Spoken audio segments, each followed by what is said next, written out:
Sejumlah nama keluarga istana menjadi sorotan setelah masuk dalam bursa pertarungan memperebutkan kursi dalam perhelatan Pilkada 2020. Lalu apa etika politik yang harus menjadi benang merah saat keluarga elit ingin merebut kursi dalam Pilkada? Benarkah majunya sejumlah nama keluarga ini istana merupakan upaya untuk melanggengkan kekuasaan?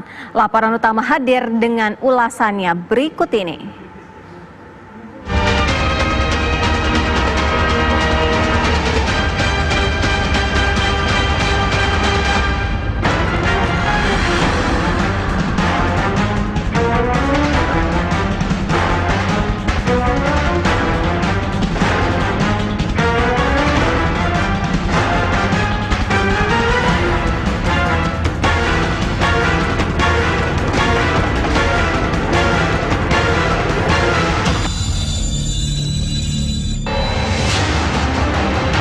Sejumlah nama keluarga istana menjadi sorotan setelah masuk dalam bursa pertarungan memperebutkan kursi dalam perhelatan Pilkada 2020.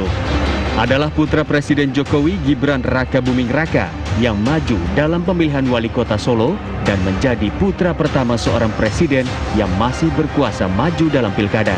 Gibran tak sendiri, ada nama Bobi Nasution, menantu Presiden Joko Widodo yang juga mencoba peruntungan setelah namanya muncul di Pilkada Kota Medan. Sementara di Tangerang Selatan, Banten, Putri Wakil Presiden Ma'ruf Amin Siti Nur Aziza maju dalam pemilihan wali kota Tangerang Selatan.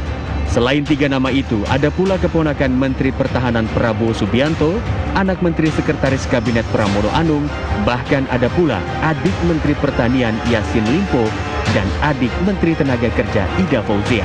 Keluarga elit ini mengaku tak hanya berbekal kekerabatan dengan penguasa, namun memiliki visi dan misi yang mumpuni untuk memajukan masyarakat. Strategi politik kita itu kan tidak hanya menyiapkan partai atau bakal partai pengusung, tetapi juga bagaimana legitimasinya tidak hanya partai-partai, tetapi juga legitimasi dari masyarakat. Tentu saya setiap hari ngampung dalam konteks saya turun untuk bisa melihat langsung dan belanja masalah-masalah yang ada. Sehingga itu bisa menjadi bahan saya, bisa menyempurnakan visi dan misi besar saya itu agar saya bisa membuat kebijakan-kebijakan yang lebih bisa menjawab dan juga lebih menjawab persoalan-persoalan yang ada di Kota Tangerang Selatan. Dan tentu saya ingin pelayanan kepada masyarakat itu berbasis pada layanan yang public fokus, ya, customer fokus. Ya, bagaimana ini melayani memang untuk kepentingan masyarakat. Teman-teman yang ada, kalau memang nantinya yang terpilih adalah saya pastikan tidak lebih dari setahun sudah selesai semua, mulai dari tata wilayah dan tata ruang, mulai dari standarisasi kurikulum, terus mulai dari bagaimana cara mengelola pariwisata dan edukasi secara bersamaan. Mungkin itu yang saya kira. Lalu bagaimana pengawasan yang dilakukan Bawaslu agar pilkada tetap berlangsung transparan, terutama dengan masuknya sejumlah nama keluarga istana yang maju dalam pilkada? Upaya-upaya pencegahan dengan melakukan sosialisasi ya kepada seluruh stakeholder ya agar mematuhi aturan main di dalam pilkada ini, khususnya nanti di dalam masa-masa kampanye jangan melibatkan pejabat di dalam kampanye ya, karena apapun bahwa jangan menyalahgunakan kewenangan kekuasaannya ya, untuk kepentingan politik praktis di pilkada atau di dalam proses saat ini karena masa di tengah pandemi COVID, maka kami juga melakukan himbauan agar tidak ada penyalahgunaan bansos COVID ini untuk kepentingan politik pilkada, politik praktis pilkada.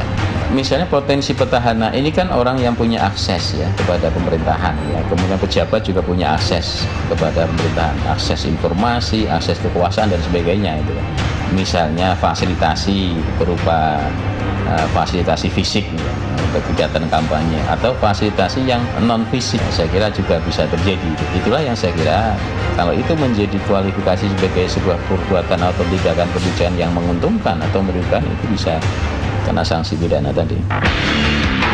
Meskipun bukan kali terjadi, namun majunya keluarga istana dalam pilkada tentu mengundang pro dan kontra. Benarkah majunya keluarga elit dalam pilkada merupakan salah satu upaya untuk melanggengkan kekuasaan? Maka memang secara hukum para kerabat sah-sah saja terlibat di dalam proses pemilihan kepala daerah dan wakil kepala daerah. Itu kalau dinilai secara formal begitu ya. Tetapi dalam konteks moral dan etika politik ada problem yang mengemuka terkait dengan maraknya pencalonan para kerabat elit atau kemudian bagian dari yang disebut secara familiar kelompok politik dinasti tertentu begitu. Agak sulit memang untuk dibantah ya kalau kemudian upaya majunya para kerabat elit di pilkada ini tidak dihubungkan dengan ikhtiar mereka untuk melanjutkan kekuasaan atau kemudian meneruskan kekuasaan yang sudah diakses oleh anggota keluarga mereka. Memang para kerabat elit ini punya privilege atau punya kelebihan akses ya. Berbeda dengan orang kebanyakan yang mungkin tidak terlalu baik di dalam terpapar informasi soal politik dan juga akses kepada aktivitas politik. Majunya keluarga penguasa dalam kontestasi pilkada memang bukanlah hal yang baru dalam pilkada. Munculnya keluarga elit dinilai sebagai dinamika baru yang mewarnai pilkada tahun ini. Namun bagaimana sebenarnya etika dan moral politik yang harus diterapkan? Adanya anggota-anggota keluarga kerabat yang menjabat gitu ya untuk maju ke konstelasi pemilihan kepala daerah. Nah, sebetulnya kalau kita lihat yang terjadi dengan putrinya kayak Ma'ruf atau putra Pak Jokowi atau mantunya Pak Jokowi atau putranya Pak Pramono Anung gitu, bukan hal baru, karena sebetulnya sebelumnya ini kan juga ada tuh kerabat-kerabat yang mencalonkan lagi kerabatnya atau mengikuti jejak kerabat yang lain untuk maju ke pilkada di daerah-daerah lain, cuma memang levelnya provinsi, levelnya kabupaten. Misalnya contoh Klaten, itu kan yang kemarin terbuka, Purbalingga, Sampang kalau saya nggak salah, belum lagi Banten dan kabupaten kotanya Banten gitu. Nah itu kan terlihat sudah sebetulnya dinasti atau kekerabatan dalam kompetisi pilkada. Nah memang saat ini kan mereka memanfaatkan sebuah ruang demokrasi, maka mereka harus menjaga juga ruang demokrasi kompetisi pada saat nanti bertarung.